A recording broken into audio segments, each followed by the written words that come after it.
তুমি বিয়ে করেছো? করেছি। তোমার ছেলে মেয়ে কজন? তোমার কয়জন ছেলে মেয়ে? আমার 2 ছেলে মেয়ে, 1 ছেলে 1 মেয়ে। বউ বেশ লক্ষ্মী, আমাদের সবাইকে আগলে রেখেছে। আচ্ছা, বাবা মারা যাবার পরে আমি তোমাকে একটা চিঠি লিখেছিলাম, চিঠিটা তুমি পেয়েছিলে? না, আমি কোনো চিঠি পাইনি। আমি তোমার জন্য অপেক্ষা করেছি। চিঠি পেলে নিশ্চয়ই আসতো। তুমি সত্যি চিঠিটা পাওনি? রেজিস্ট্রি করা চিঠি ছিল, না পাওয়ার কথা না। না, আমি কোনো চিঠি পাইনি। আসলে আমাদেরই দুর্ভাগ্য।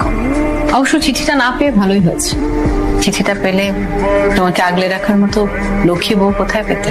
তোমাকে একটা কথা বলে নিলাম, তোমার বাবা আমাকে সেদিন এইভাবে অপমানটা না করলো। সেদিনের অপমানটা না এখনো গায়ে লেগে আছে, কোনোভাবে বলতে পারি না। থাক, বাবার উপরে আর কোনো রাগ রেখো না, মাফ করে দিও। আমি বুঝতে পেরেছি সেদিন তোমার সম্মানে অনেক লেগেছে। তুমি কিন্তু সেদিন একটা কথা বলো বলতে পারো। এখন আর এসব কথা বলে কি লাভ বলো? যা হবার তা তো হয়েই গেছে। সেই এখন আর এসব কথা বলি, সেটা বোধ হয় কমের নয়। তোমার হেল্প লাগবে না। তোমার হাজবেন্ডের সঙ্গে দেখা হলো, কি বিদেশে থাকেন? কি মারা গেছেন? সরি। আমি বিয়ে করিনি আবির।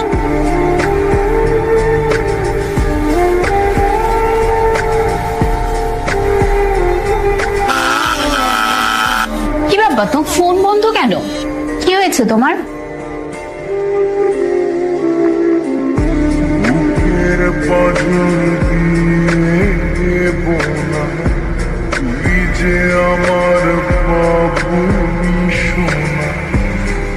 আমি আগের ঠিকানায় আছি, সময় করে এসো একদিন।